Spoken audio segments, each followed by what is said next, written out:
নমস্কার, mummy cook ব্লগে সবাইকে স্বাগত জানিয়ে শুরু করছি আজকের রান্না। আজকের রেসিপি ব্রেড গোলাপ জামুন। তো কিভাবে বানাবো চলো চট করে দেখে নেওয়া যাক। প্রথমে একটা বাটি বসিয়ে দিলাম, গ্যাসটা ধরিয়ে এর মধ্যে দিয়ে দেবো 200 গ্রাম চিনি। ছোট কাপের 1 কাপ জল দিয়ে দেবো।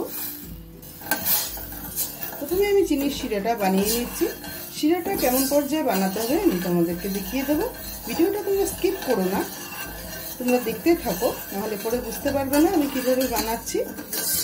চিনিটা খুব ভালোভাবে গলে গেছে, তবে শিরাটা এখনো তৈরি হয়নি। এ পর্যায়ে চলে আসলে পরে আমি এর মধ্যে 2টো এলাচ থেতো করে নিয়েছি, দিয়ে দেবো। এতে খুব সুন্দর একটা স্মেল আসবে।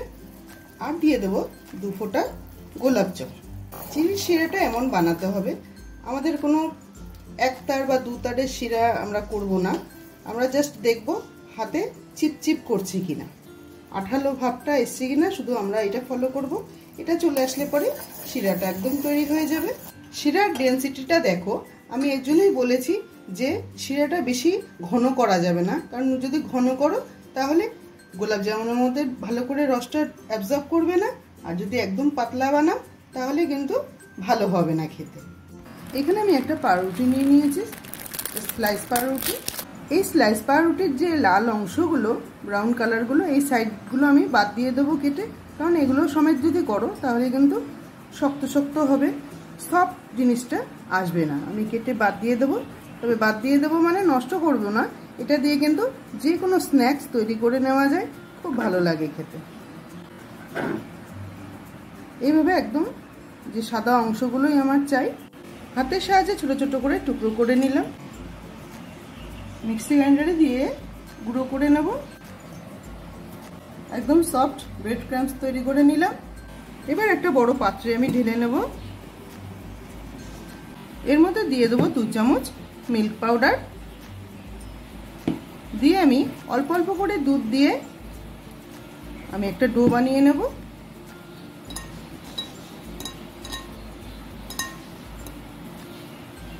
খুব ভালো করে মেখে নিতে হবে। এর মধ্যে খাবার সোডা বা বেকিং পাউডার কোনোটাই দেওয়ার দরকার নেই, কারণ পাউরুটির মধ্যে কিন্তু অলরেডি ইস্ট দেওয়া থাকে। এই ডোটা মাখার সময় এর মধ্যে দিয়ে দেবো 1/2 চামচ ঘি ও অল্প করে গোলাপ জল। খুব ভালো করে মাখিয়ে নেব। ডোটা মেখে আমি 5 মিনিটের জন্য রেস্ট দিয়েছিলাম। এবার ডোয়ের মধ্যে আরো অল্প করে ঘি মাখিয়ে ভালো করে আরেকবার মেখে নেব। ভালো করে মেখে নিলে পরে আর গ্রাইন্ডারে ঘুরিয়ে নিয়ে তারপর যদি বানাও তাহলে গোলাপ জামুনগুলো একদম সফট হবে। এবার গোল গোল করে লেচি কেটে নেব আমি।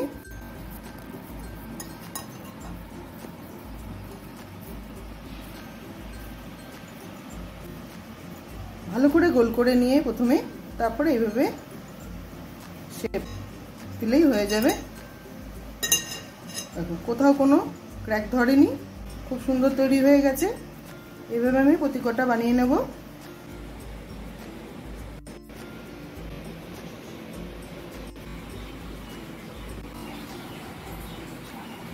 একটা কড়াই বসিয়ে দিলাম। কড়াই দিয়ে দেবো সাদা তেল।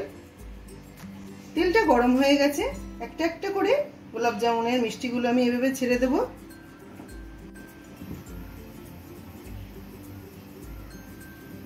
লাল লাল করে মিষ্টিগুলো ভেজে নেব।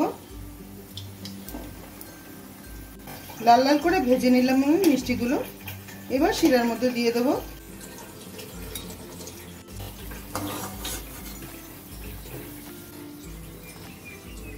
মিষ্টিগুলো সব ভেজে আমি শিরায় দিয়ে দিলাম।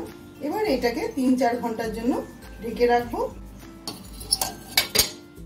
4 ঘন্টার জন্য চিনির শিরায় আমি গোলাপ জামুনগুলো ভিজিয়ে রেখেছিলাম। তো দেখো কত সুন্দর তৈরি হয়ে গেছে ব্রেড দিয়ে গোলাপ জামুন। ভিডিওটা ভালো লাগলে অবশ্যই এটা লাইক করে দিও।